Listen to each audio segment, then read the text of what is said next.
welcome back. It's about that time here on MST, the part of the show reserved for Head2Head, brought to you by Grand Falls Casino and Golf Resort. I ask the questions, our Midco SN personalities argue their answers with a time limit. There are rebuttals allowed, but all in all, the first person to win 3 debates is that day's champion. And of course, we've been keeping track of the standings all season long, and next week we're having a head-to-head epic battle single elimination tournament with a winner being crowned at the end of the week. This is exciting, guys. So the competitors today, we've got high school sports expert Jason Andera here in Sioux Falls and UND motorsports boss Greg Anchors up in West Fargo. All right, guys, we did a coin flip. Jandy won and has decided to go second. So Greg, you are up first. Are you guys ready? Let's do it. Let's do it. All right, the question 1, the WNBA season starts tonight with the Lynx. Will the Lynx win another title? Greg?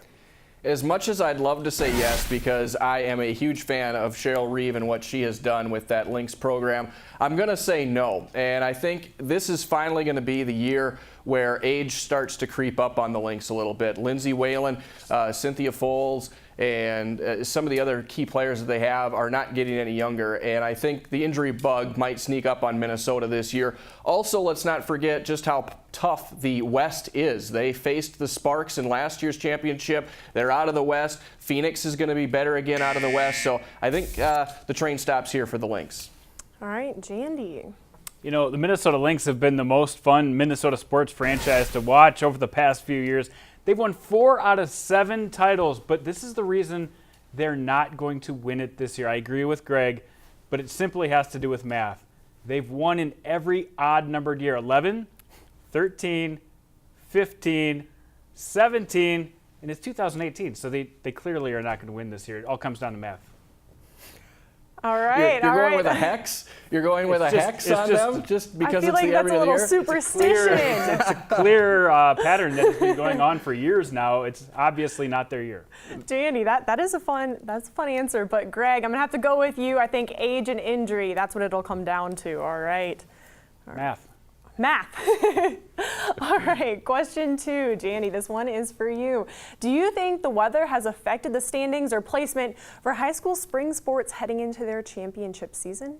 I don't think it has affected their placement as far as standings go, because they've had enough games as far as baseball goes to get to the best teams in the state to decide that. Now, are the teams at peak performance? That's a different story, but I still think that they're ranked in the right order. I think the track athletes have had enough time to get out there and get to their state record setting type of times this time in the season, but I don't think that the weather has necessarily affected the standings to this point. All right, I can see that. Greg, what do you have to say? I'm not sure that it's that the weather is maybe the ultimate factor, but I certainly think that depending on the makeup of your team, it has had a significant impact to it. Younger teams that haven't had as many opportunities because things were delayed so much early on in the spring, those teams probably haven't progressed or been able to develop as much as, say, a veteran team that came in this season already ready to rock and roll. I think there's been a distinct advantage to those teams that are older, and I think it's been a disadvantage to the teams that are younger. So I think it's not the ultimate factor, but I do think it has had a significant impact on the spring sports season. Yeah, I think it has had a negative factor just because you can't get the games in and everything. But at this point in the season, if you don't have a pretty good idea of the standings and placement, I don't know what else you're going to do. So I think they have a pretty good idea. So, Jandy, got this one. All right. Even score right now. And on to question 3. What do you guys think will be the biggest surprise in the MLB? Well, what has been the biggest surprise in the MLB this year? Greg?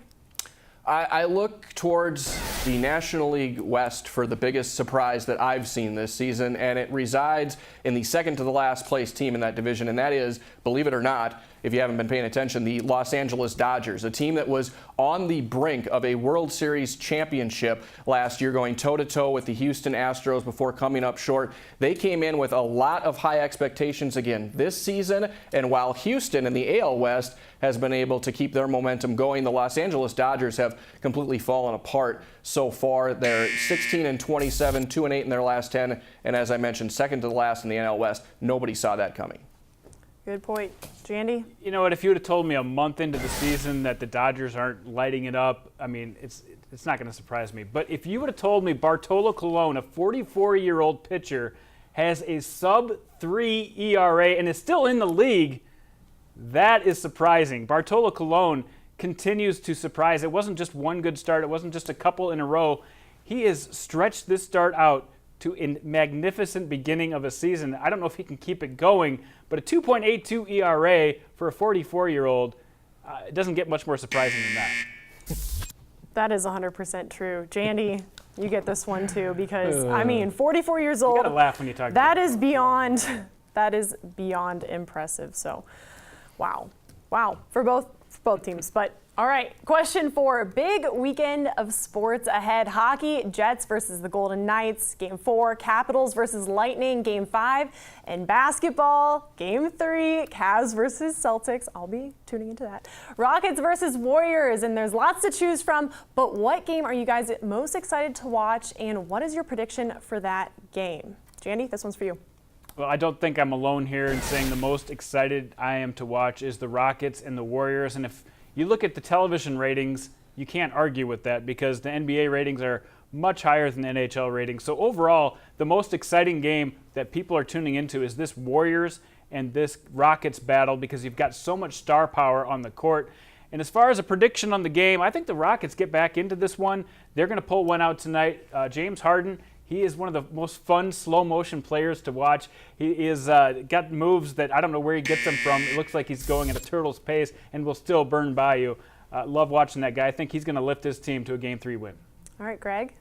I'm going to point to the question, and the question doesn't have any bearing on what does America most want to see this weekend, as you alluded to with the ratings. It's what am I most looking forward to? And for me, my vision is going to be on the Winnipeg Jets and the Las Vegas Golden Knights because this has been a great series so far. It's gone back and forth. And just for the pre-game ceremony, or whatever you want to call it, that takes place in Vegas, if you haven't watched it, you need to tune in to the broadcast at the bottom of the hour or the top of the hour, whenever it starts. And you need to tune in then and see what Vegas is doing as a pre-game show because that in itself is worth tuning in for. But that aside, the hockey action, it can't be beat either. So it's Golden Knights and Jets for sure. And I love, watching them their first season, and all that has been overly exciting. But at the end of the day, I think basketball is king in these two matchups right here. And I know a lot of people are rooting for James Harden and waiting to see what he can do, if he can take down that super team or not. So, Jandy, you have won for the day. Sorry, Greg. Guys, thank you so much for playing. And if you have any topics you'd like to see debated, join the conversation and please let us know by tweeting at our network account at MidcoSN or tweet them at Kelly, and that's at StewartMidcoSN. And we'd love to hear from you, especially as we are heading into the tournament next week. And when we come back, we're giving you an update on our Twitter poll, James versus Jordan. You are watching Midco Sports Tonight.